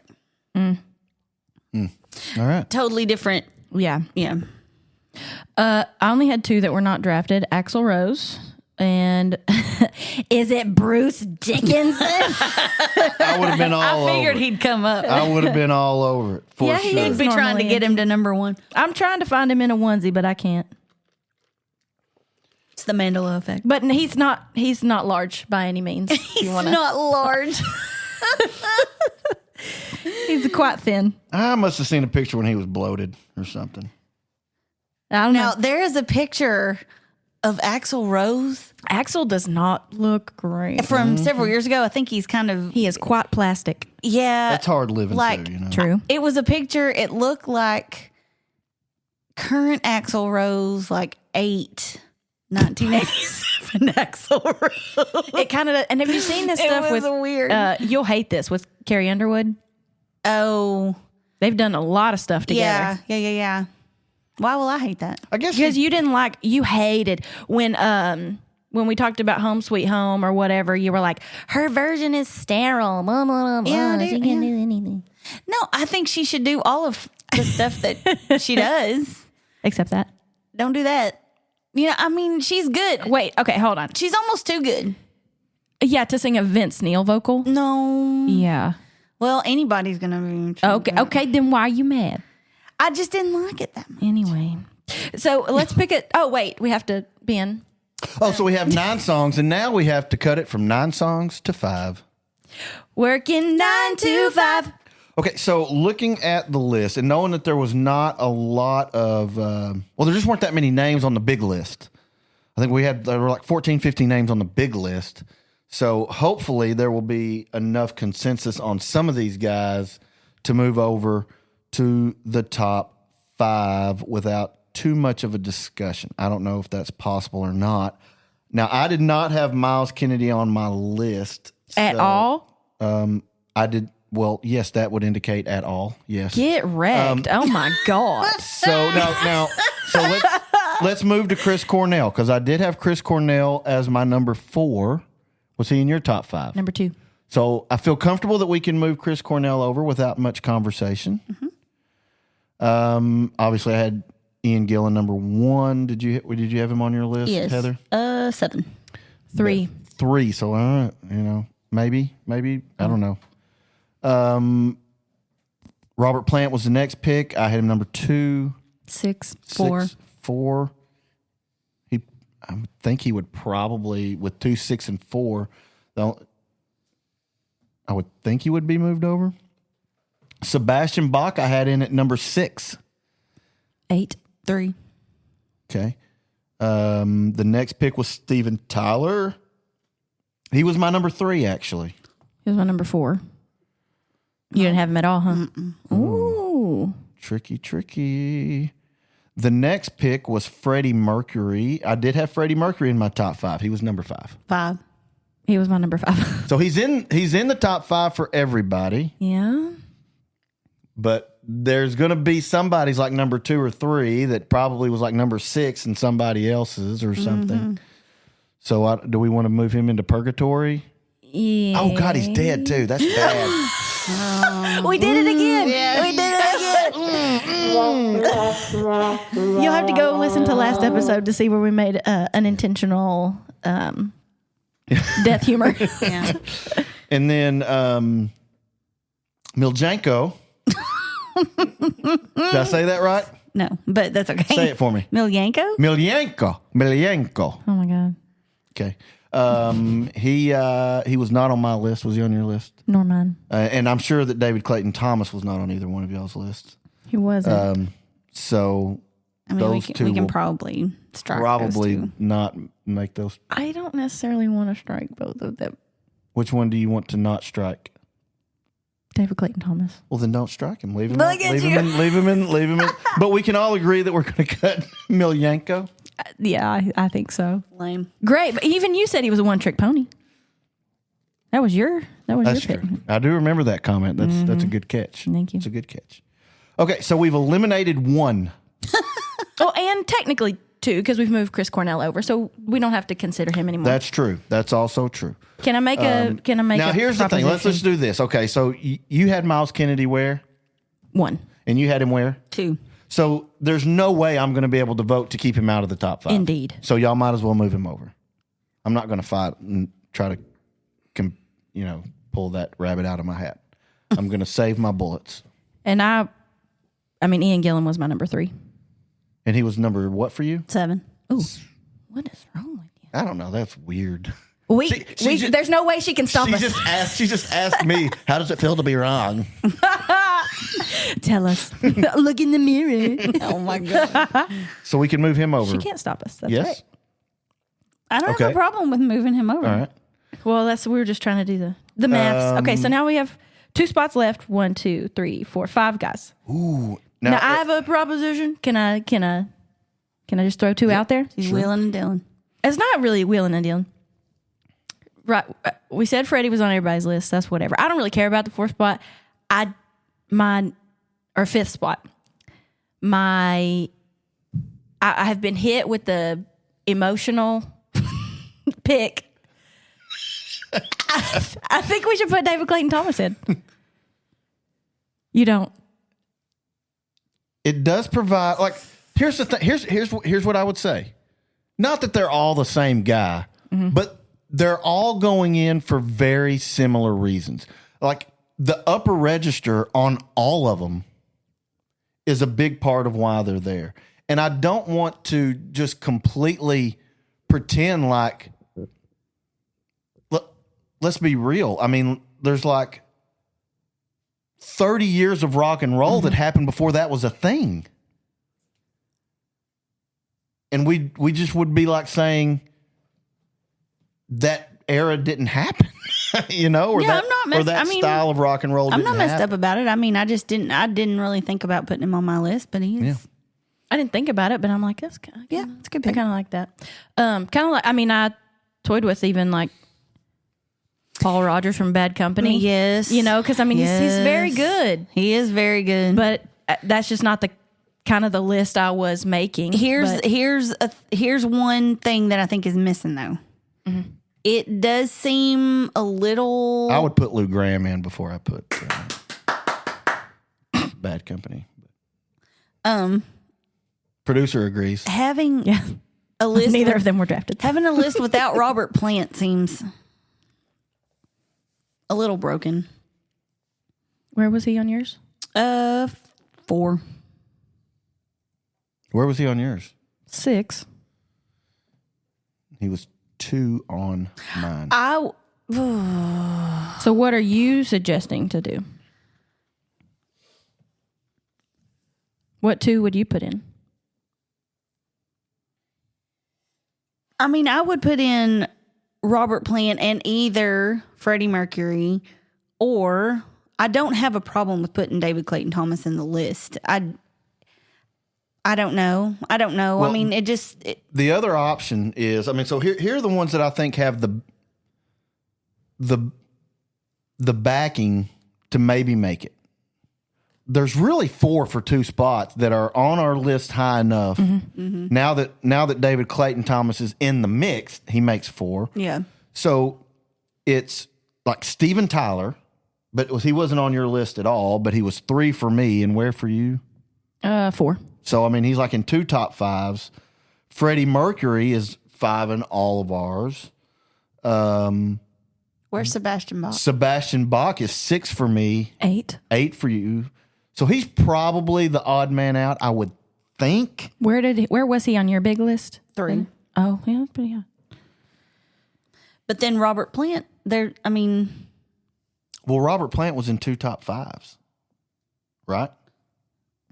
yeah, is he I think Robert Plant and Steven Tyler were in 2 top 5s, and then Freddie was in all 3 Robert top Plant was 5s. my number 2. I got 1, 2, and 7. I mean, after my first 2 picks, I had to wait a while, and y'all cut through them pretty good. I got 1, 3, and 6. But that's because y'all drafted Miles Kennedy, which was not on my list, and Chris Cornell, who was number 4 on my list. So,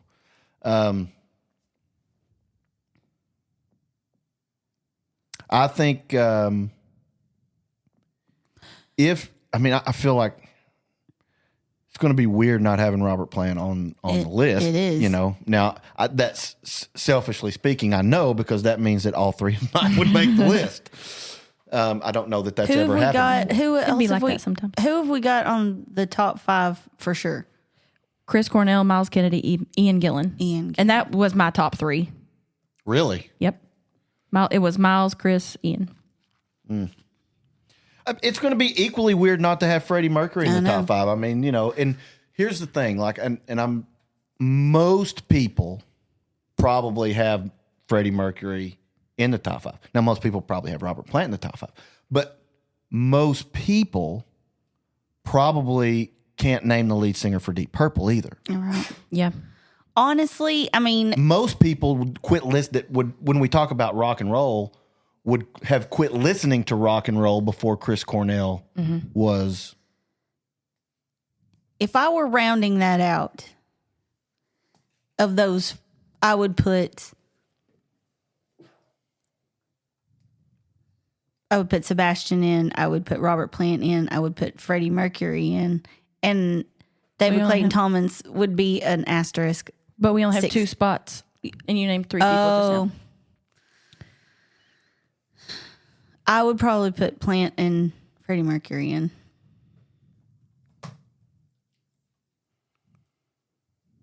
Can we do it? I mean, it's our list. I guess we could do an honorable mention.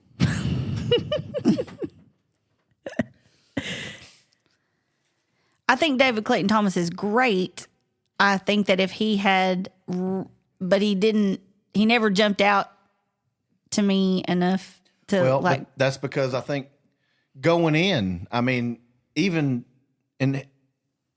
Roy Orbison on my list is known for his uppers, is known for that super high range. Yeah. You know, the difference is David Clayton Thomas is not. And so we kind of, and I understand this is just kind of the way that it is when you start mentioning great vocalists, you almost get pigeonholed into who's going to do these Yeah. stuff way up there in the stratosphere type stuff. But the philosophical question is, can you be just as great a vocalist or as good of a vocalist with raw power, emotion?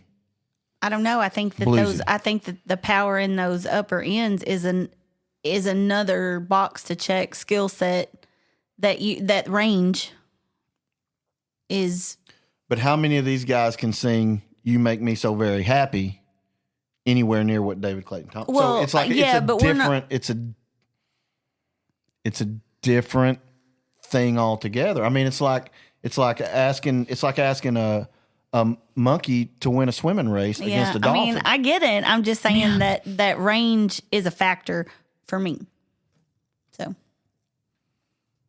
it's another skill so then that makes them a good vocalist. and it was for me too, but at the same, so was soul, so was emotion.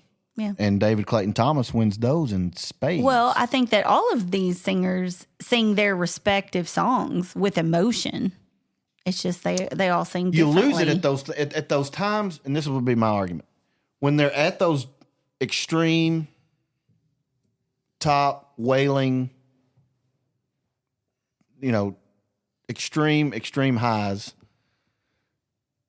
it's impressive. I don't know that it's emotional most of the time. Well, we've established that you have a different idea of what makes you feel emotion too. I mean, like fast or technical or things tend to take away the emotion of a song for you, apparently. Like in guitar, like you said, Eddie's, he's fast, he's technical, he's good. That doesn't take away from. But I don't feel anything when he plays. No, well, that's not what I said. What I said That was is exactly what you said. No, what I said was he is all of those things. He is faster than most. Mm-hmm. He is more technically proficient than almost anybody. Mm-hmm. I said, that doesn't mean that's why I don't feel emotion coming from him. I just don't feel. Randy Rhoads is all those things. And I feel a lot of emotion out of Randy Rhoads. It has nothing to do with. No, I'm not saying that's why you don't feel the emotion. You're just saying, I'm just saying that you say that you think he's soulless. Yeah, right. In that case, yes. I mean, That's what you said. Yes. But my point being is that technical proficiency does not equal emotion. No. And Not necessarily. speed and even extreme talent Yeah. doesn't equal Right. emotion. But that's not what we're talking about. But it kind of is. If the ability to convey emotion, It's a different emotion that they're conveying than what David Clayton Thomas is speed conveying. is not an emotion. Technical prowess is not an emotion. I know that.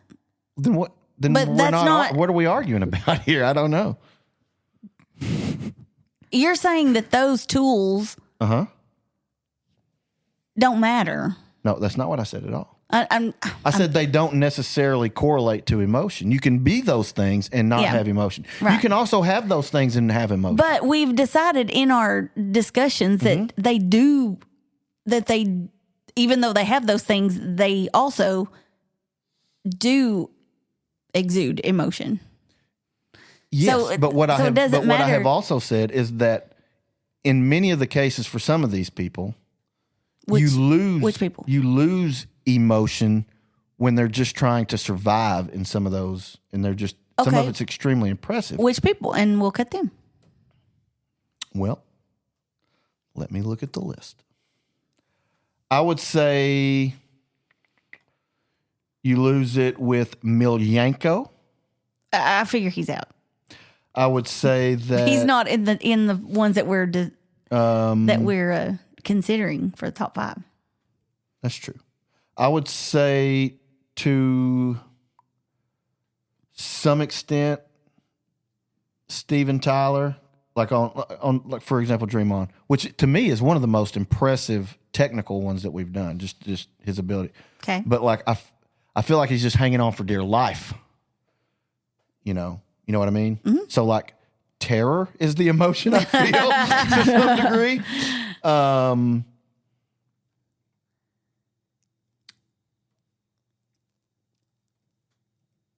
But what I would say is when you look at the ones that I did draft, I had Ian Gillan and Robert Plant, drafted ahead of some of these people that can sing higher, maybe but to me, they were more emotive when they were in those registers, which is why they're 1 and 2 for me. Okay. So, but you drafted Robert Plant before you drafted David Clayton Thomas. Why would you not put him? I do want Robert. I want Robert Plant and David Clayton Thomas. Those are the two. Those would be the two that I want. Okay. So, I mean, if I'm picking okay. that, I mean, and that's why I said that if Robert Plant and David Clayton Thomas get in, and that's why I'm not necessarily expecting it, because that would mean that all 3 of my picks got in, and that's never in the history of the program happened before. So I don't think that this is going to be the day. I don't think it's ever happened. Really? I think I pissed y'all off at one point or another, and so somebody's like gets petty with me Oh, no. and cuts me out. You is what I think assume happened. that just because somebody doesn't pick yours, that it's because it's a petty. When you assume, choice. you make a. That's right. That's right. But actually, just you, not me. But anyway, so I don't. But that's why that they were drafted in the order that they were drafted. So, and I honestly didn't think David Clayton Thomas was going to be in the top 5, but now that he's got him, now that he's I threw As a soon wrench as- in it. now- I thought it was going to be now so that As he's- soon easy. as they get a chance, now that he's like, got a chance, I'm like, well, It's Randy Rhoads all over again, huh? you know. Andrew So, Dickinson. and the truth is, I mean, I probably would have rated him higher if I thought that because I just know that this, to be fair, I understand that this topic lends itself to the upper registers, because that's that's what everybody sees as extremely good talent vocals. Because I get it. range is a huge factor. And it's But we're hard. limiting the range to what they're like at the top. Well, they can all sing down in their chest They voice. can't sing like David Clayton Thomas in their chest voice. Not a one of them. Not a one of them. Not a one of them. Which one? Chris Cornell can do Cornell, it. yeah. Miles Kennedy can do it. I don't know that Miles Kennedy could do it, but I think Chris Cornell could do it. But I do think Okay, and that the he's on the richness list. at that, yeah. And he's on the list. Yeah. Freddie Sebastian can't Bach do it. can do it. Not with that kind of tone. Not with that warmth growl. Not with the growl. We just throwing stuff on the board and seeing Well, you're what just sticks acting like right now. nobody can sing in their middle register. Nope. Of course they can I'm sing in saying their the middle people register. that we're choosing from can't. Like, Freddie Mercury can't. He doesn't have the power at that in that part of his voice. I don't know. He I would agree with that. does not have that barrel resonance power that David Clayton Thomas has. Like when you listen to, let's say, "We Will Rock You," Well, it's not the same. You know who does? Punch. Jelly Roll, but Jelly Roll is not on this list. What? I mean, Should have drafted him, I guess, huh? Male rock vocalist. Jelly Roll. Can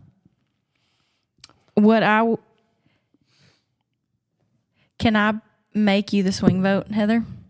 And I guess I probably already know how this is going to end up, but here's my pitch. I would like David Clayton Thomas to go over. I could be okay if it were like what you were leaning toward, Robert Plant and Freddie Mercury, but we talk about the diversity of the list a lot. It came up the last time. I think it's fair that we could put David Clayton Thomas over. And not only because of the emotional connection to him, but to recognize that rock is a broad category. And maybe we should have stated different types, maybe, but we didn't. My case for Freddie over Robert Plant is, I think emotionally, I think maybe he can convey a broader range. I think that thematically in their songs, because Led Zeppelin was like nerd songs. It's we're the hobbits, let's go to the mountain, or hey baby, let's get in my bed. Like that's the kind of like, they're great, but lyrically, not a lot of variance. But with Queen, even Ben said it, they may be the most versatile band. they ever. are, but like I feel like Freddie Mercury is singing a lot of his songs in third person, And at least Robert Plant is trying to, sing from one person to another. I think that the emotion is more personal with Robert Plant than it is with Freddie Mercury. I think Freddie Mercury's is more theatrical. First person Tolkien. But babe, I'm gonna leave you, and I mean, that's fine. I mean, go ahead. What is your? My pitch would have been DCT and Freddie, but if I say David Clayton Thomas, you're gonna be. And that would be the two of us. So then it would be right. So that then the choice that would make you the swing vote would be. Well, I mean, there's Sebastian Bach, but are you ever going to vote for Sebastian Bach over Freddie? Not now. So it would be. No, over Freddie Mercury. You, yeah. So it would be Robert Plant, Steven Tyler, Freddie Mercury, which I think. Would you put? I mean, so those would be your other choices, and they're mine. So it would be David Clayton Thomas, and then you would be the swing vote on the fifth person, Robert Plant, Steven Tyler, Freddie Mercury. Y'all put me in the position of unless Ben wants to back off on David Clayton Thomas. As we do. No, I never said it. I never said it. I never said it. It was strongly implied. It was not. I said aside from the emotional. aspect. Unless Ben wants to back off on David Clayton Thomas, and we'll open it up. I don't. Okay, so then that's the fourth. Okay, so you're picking the fifth essentially because they're mine and Ben's. Oh my God. Okay. Geez. There is no good. I mean, great people have to be left off. Yes, that's just. I mean, there's no. Well, they don't have to be. I mean, they do. Yeah, there are not enough spots. No, I mean everybody. All 9 picks are incredible. Yeah. Just rip the Band-Aid off, whatever it is. Robert Plant. Okay. Now we got to rank them. All right. So I think we can say David Clayton Thomas would be fifth.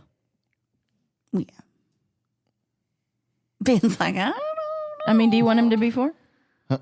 Are you saying there's a chance? I'm saying I would. No, I don't know. I could put him over. It would. The top 3 are my top 3, so I would only fight between the order of between him and Robert Plant. Well, I would put Robert Plant above David Clayton Thomas. Well, then that's 4 and 5 to me, in my opinion. All right, because my top 3 were Miles Kennedy, Chris Cornell, Ian Gillan. I know Ben didn't have. I mean, Miles I would put Robert Plant above Ian Gillan. Whoa. But I don't know about but that. That could be that I have to think strictly vocals. Do you? I mean, yeah. I mean, I as far as who's the better vocalist of the two, Robert Plant is clearly the better frontman of the two. Yes, and I the better performer. So Yes. I have to True. let that not interfere. The image interfere with the vocals. He's got the charisma that Ian Gillan does not. And so, Yeah. But I think just vocally, Ian Gillan is a better vocalist than Robert Plant. So I would do that 3 and 4. I don't know if you,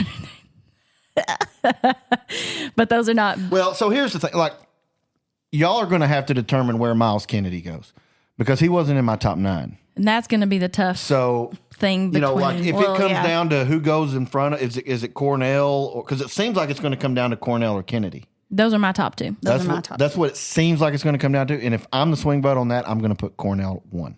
Okay. So, but we've nailed it down. Ian Gillan 3, Robert Plant 4. Yeah. Okay. I think that's up those. I just had to talk it out in my head. Okay. And so, and Chris Cornell is 1. Miles 2. I'm not going to fight on that because depending on the day, I could have changed my I wouldn't order. have been that upset about it. All right. So we got a top 5. Ooh, hard fought. That was hard. That was a lot harder than I thought.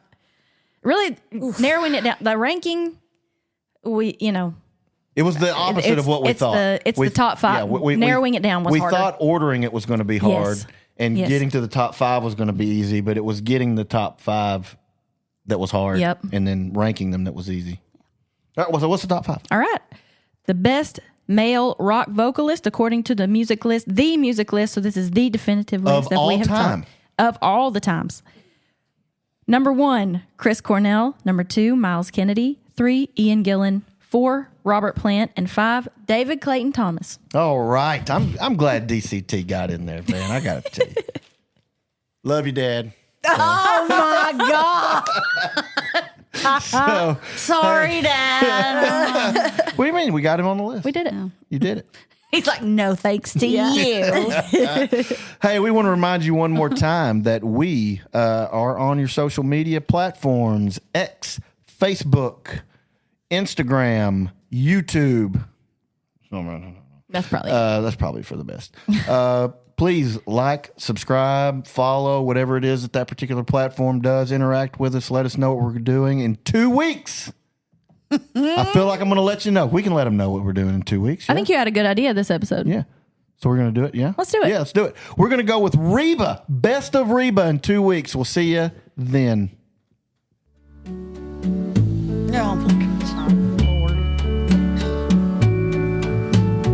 Wise men say only fools rush in. Thanks for joining us on the Music List podcast. Be sure to subscribe so you don't miss the next episode. She almost had it.